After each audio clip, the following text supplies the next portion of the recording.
I should probably preface what I'm going to say by saying that it's going to be tonally very different from the last Provocation, in as much as I'm going to be talking about childhood and books and things that could perhaps be said to be more whimsical.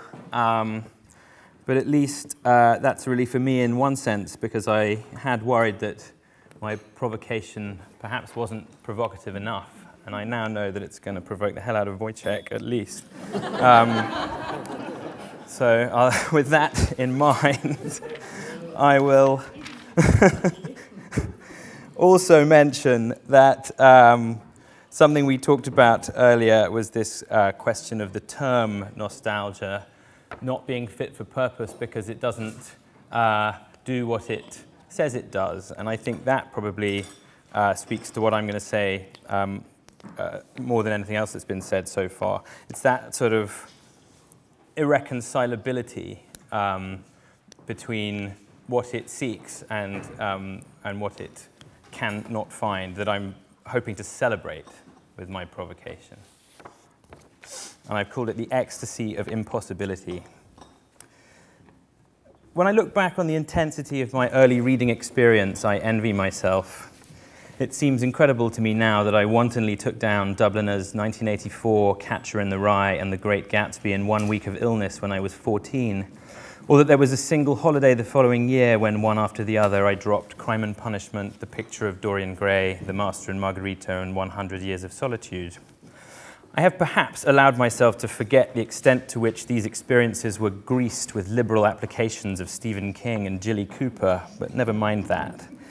The profligacy of it, the abandon with which I unleashed so much so quickly on my unformed mind. That I should self-administer doses as powerful as these in such quick succession seems unimaginable now, which is probably at least in part due to the fact that these days I would feel it necessary to ponder so much more about what was going on as I read. Thanks to the peripatetic nature of my father's work and the wanderlust that this implanted in me, by the time I was 21, I had lived for extended periods in Britain, Japan, Brazil, France, Spain, and Ecuador. I spent a lot of time finding my surroundings strange and pining for the familiar, so it made sense for me to find a home in books. They're portable, so you can take home with you. It's not exactly an unusual story. And it is perhaps a direct result of this nomadic youth that many of the novels I ended up loving the most were the ones featuring characters like me who had made a home in literature. Characters who devoured stories and, for better or worse, sought to match what they had read with what they found in the real world. Characters whose nostalgia was not only incurable but also essential to their being. Characters whose pride and happiness, whose very existence, was indexed to their readiness to capitulate when the real world disputed their imagined version of it. The first of these books to grab me was Le Grand Meulne by the French author Alain Fournier. It's one of a clutch of early 20th century novels that feature what James Wood has called the enchanted narrator. Novels in which the test of a narrator or protagonist is the extent to which their enchantment can withstand confrontation with reality.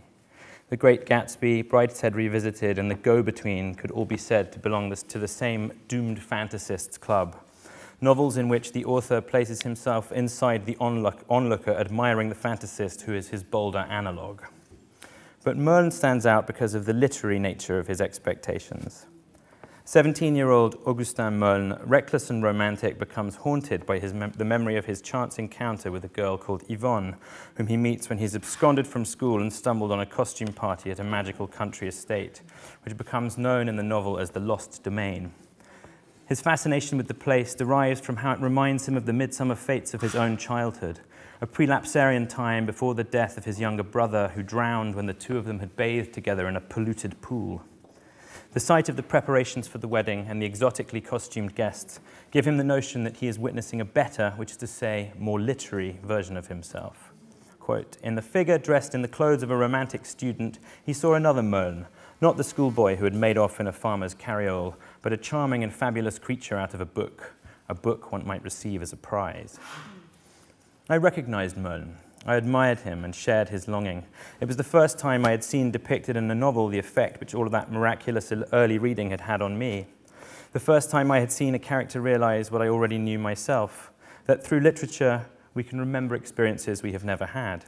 inhabit the consciousness of another, feel nostalgic for places we have never been, for places that might never have even existed, and that the power of our longing for such places is contingent on the fact that they are unattainable.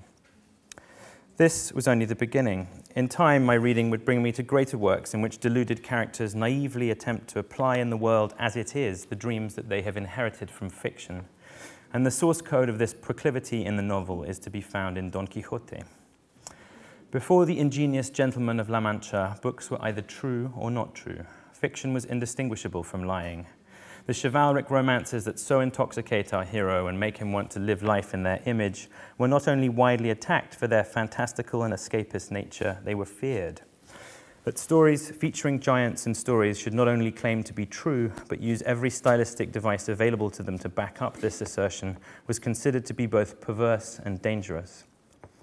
The rediscovery of Aristotle's Poetics in the mid-16th century had gone some way to dispelling this notion, but Cervantes didn't just dream up the idea of a man being driven mad by books. It was widely believed that reading too much of this stuff could unhinge you permanently. Throughout the novel, reality rejects Don Quixote's conviction that he is a knight-errant, often comically, often brutally. Throughout, he refuses to back down, even in the face of the most irrefutable evidence. Even when confronted directly with his real name and challenged to deny it, he responds only by saying, "I know who I am." Every new element of reality is absorbed and incorporated by him into his version of the world. He does not fracture, he bends, and that makes him indestructible. In part 2, when he and Sancho see the first volume of their adventures rolling off the printing press, it is on one level the ultimate proof of their status as made-up characters, and on another the ultimate confirmation that their adventures are real. Real because they are in a book. The novel ends up doing far more than simply parodying or celebrating chivalric romance. It becomes the first fiction that is self-analytical and persuasive at the same time, that dramatizes that state of unslakable thirst for the fictionalized version of events. It invents the modern notion of imaginative truth. In 19th century illustrations of Don Quixote, the knight is presented as a melancholic figure, no longer triumphant. Suddenly, he's slouching in his saddle, looking broken and sorrowful rather than zesty and ridiculous. The slapstick nature of the story is forgotten because it's being viewed through the prism of Romanticism. It is perhaps because of this prevailing change of mood that the knight's most original and resonant 19th century descendant is so inevitably destined for destruction. In Don Quixote, there is simple joy to be had in the discovery that we can believe something that we know not to be true. When Romanticism collides with realism centuries later in Madame Bovary, this is no longer a simple matter. Don Quixote bends and remains indestructible. Emma Bovary is brittle, and so she breaks. Reality beats her. Her debts must be honored, quite literally, given that it's money that finally drives her to the arsenic. Flaubert was fascinated by Don Quixote and knew long passages of the novel by heart. It is said that it was his reading of Cervantes that convinced him to become a novelist rather than a dramatist. I was not a provincial housewife when I read Madame Bovary, but I knew immediately that I was reading something different because of the intensity of the recognition. The absolute transportation into Emma's psyche, realized through the way the prose was so embedded, so shot through with her perceptions. Like Don Quixote, Emma's expectations are formed entirely by books. The home she longs for is nowhere near Yonville-l'Abbaye. Familiarity breeds corrosive contempt. The pastoral idyll, so celebrated in the time of Cervantes, is here a prison because her imagination is steeped in a different rhetoric, that of Walter Scott, of the Romantics. She hates being surrounded by the lowing of cattle, the milking, the ploughing. Familiar with the tranquil, she inclined instead towards the tumultuous. She loved the sea only for the sake of tempests, the meadow only as the background for some ruined pile. When I wrote my first novel, itself in part an expression of longing for places I had been but could not return to, I alighted on the idea of a pair of 15-year-olds who are obsessed with storytelling and run away from school in search of something each secretly knows they have made up. An amnesia clinic where they have decided that the older boy's lost mother must be a patient. The boy's mother is dead. They know this, but they set out to find her anyway. The fact that what they seek is impossible is what makes the allure of their quest so powerful. The colorful Ecuadorian setting was based on my experience and informed by my reading of Marquez, Borges, and Fuentes, but the longing of my characters for story, for life to be more like it is in books, was ignited by the spirit of Augustin Meuln, Don Quixote, and Emma Bovary.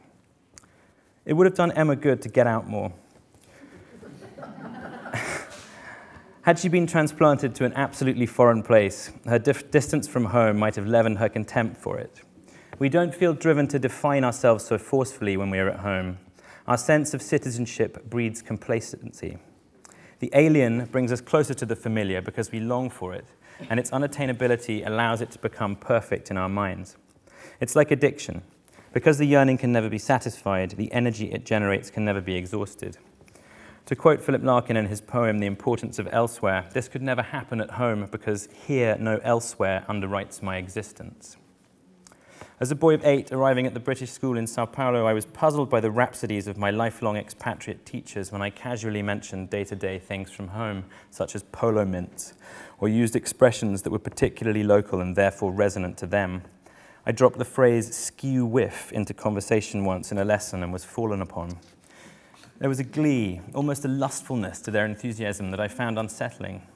When I was back in the UK 4 years later, this became entirely comprehensible to me as I yearned for the Brazil that I had left behind. Like Gatsby, I threw myself into it with a creative passion, adding to it all the time, decking it out with every bright feather that drifted my way. This is how we miss things. We invent them.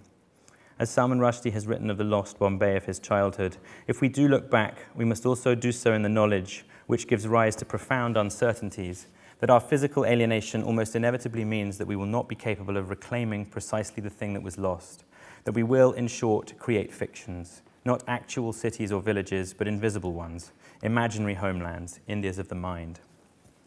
Edward Said accounts for the fact that many exiles become novelists by pointing out that the exile's new world, logically enough, is unnatural, and its unreality resembles fiction. Augustin Moln is an exile too. For all his confidence, the boy is a stranger in a new town, and the tragedy that has brought him here is one for which he is in part to blame. When he meets his love for the first time, he is captivated by a look she gives him, a look which seems to say, "Who are you? How do you happen to be here? I don't know you, and yet I do seem to know you." This rapture of recognition within the strange is a feeling that he will spend the rest of the novel failing to recapture. And I would argue that it's the same rapture we feel when some characteristic or situation or expression leaps out at us from a text that might have been written centuries ago in a far-off place. Time and space contract. A writer is a compound of experience and imagination, and a novel is a unique alloy of perception and philosophy, presented in the digestible form of a story. When I wrote my second one, which was set in a version of Sao Paulo that many readers assumed to be from the near future, it was the fact that my version of the city was no longer available in reality that made it possible for me to write about it as I did. If what we seek can never be achieved, then it can never let us down. We are in the territory of the epiphany, the version of events that departs from memory and becomes art. It's a little like what happens when someone dies and we stop experiencing them as they are and must work out how we are going to remember them. A little like what seems to be happening to Stephen Dedalus, another book junkie, in the repeated visions he has of his late mother with her faint odor of wetted ashes. In The South, which is my favorite Borges story, a man who cannot bear to die in the way that life has ordained for him finds a way to die that is more consistent with the ideals he has learned about from fiction. Juan Dalman is, of course, a librarian. Rushing home one day to crack open a newly acquired copy of the Arabian Nights, he instead cracks open his head on a beam when racing up the stairs, cutting himself badly. The wound is so bad that he ends up in hospital with septicemia. His condition deteriorates. In his delirium, he thinks that he is in hell. Then, abruptly, he is told that his condition has abated and he can go home. It's never explicitly stated, but it's clear that at this point, the story has diverged from what is actually happening and gone in the direction that Dalman wants it to go. He checks himself out of hospital and gets on a train out of Buenos Aires, intending to visit a ranch in the Pampas that he inherited from his grandfather, a place associated with glamorous connotations of gauchos and swordplay, such as he has read in epic poetry. The train never reaches its destination, but pulls into another station. In the station cafe, Dalman gets into a fight with a local. A knife is thrown to him by a gaucho who happens to be sitting there and who calls him by name. Knowing that he will die, he picks up the knife and goes outside to fight, reflecting that it is a more glamorous death than the one he would have had he remained in hospital having hit his head. Dalman triumphs because he is the embodiment of Gabriel Garcia Marquez's dictum that what matters in life is not what happens to us, but what we remember and how we remember it. In the hands of Marquez, bookish fantasy empowers itself politically. There is a synthesis between the lost world of the fantastical stories that were told to the author by his grandmother and his sense of outrage at the way others have presumed to rewrite the history of his hometown. 100 years of solitude is simultaneously an encapsulation of the wonder of his childhood and a triumphant rejoinder to those who would seek to erase the crimes of the past. If you can tell me that a massacre of banana plantation workers in my hometown didn't happen, he says, I can tell you that carpets can fly or a girl can ascend to heaven when hanging out the washing. His grandmother's stories achieve a transformative potency. Nostalgia is weaponized. My third novel was written under the spell of repeated visits to derelict psychiatric hospitals. I'm still in the process of working out exactly how that happened. I do know that I'd always wanted to write something where one of the principal characters was a building. Then, on a whim, having read about the Care in the Community Act and been very affected by it, I broke into a derelict psychiatric hospital near Hastings called Hellingly. Over the next couple of years, I developed a raging asylum habit. I dreamed about them. I visited them whenever I could, going in before dawn, wandering the corridors and airing courts, trying to hear what they had to say. I left my watch behind so that I could lose my sense of time. I stayed for up to 10 hours at a time, and succumbing to the opiate power of the buildings became a home of its own, letting the obsession in and seeing how that process populated my imagination. It was a source of unease to me that I should find myself so powerfully drawn to places where so much pain had been processed and, in some cases, spawned, and I found myself worrying about what I might write as a result. What emerged was a novel about the flex of memory as we try to evolve versions of the past that we can live within the present, about the opiate power of places and the way that buildings have memories too. But it is undeniable that one of the emotions I felt while wandering the derelict wards was that of nostalgia. A longing such as one might feel in any post-human landscape for the processes that used to hold sway in places like these, for great systems built to do good which had expired. The sight of a nurse's handwritten sign demanding that litter be properly disposed of, still clinging to a rotten door, an overturned medicine trolley carpeted with moss, a patient's graffiti peeling off the wall of the telephone kiosk. All these things made me feel a sense of loss and longing. They were also profoundly strange.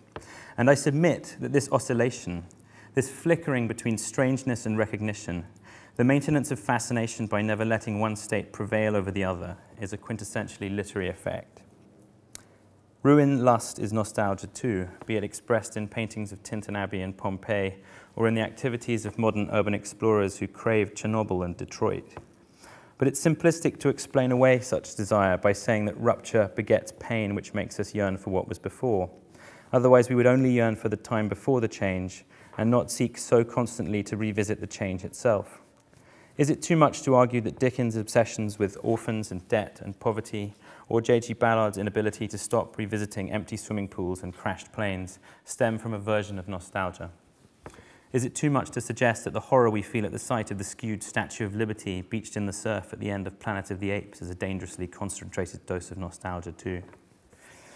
One of the greatest luxuries of being able to write for a living is that it allows us to believe that life has meaning.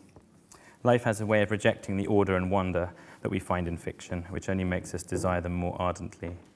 For all the time and distance that divides them, the question asked by the authors I have mentioned seems to me to be the same. Can you inhabit that state of doubleness, of oscillation? The best of them understand that reconciliation is not an option, that only by maintaining the tensile energy generated by the opposing forces of what we experience and what we imagine can we create something truly alive.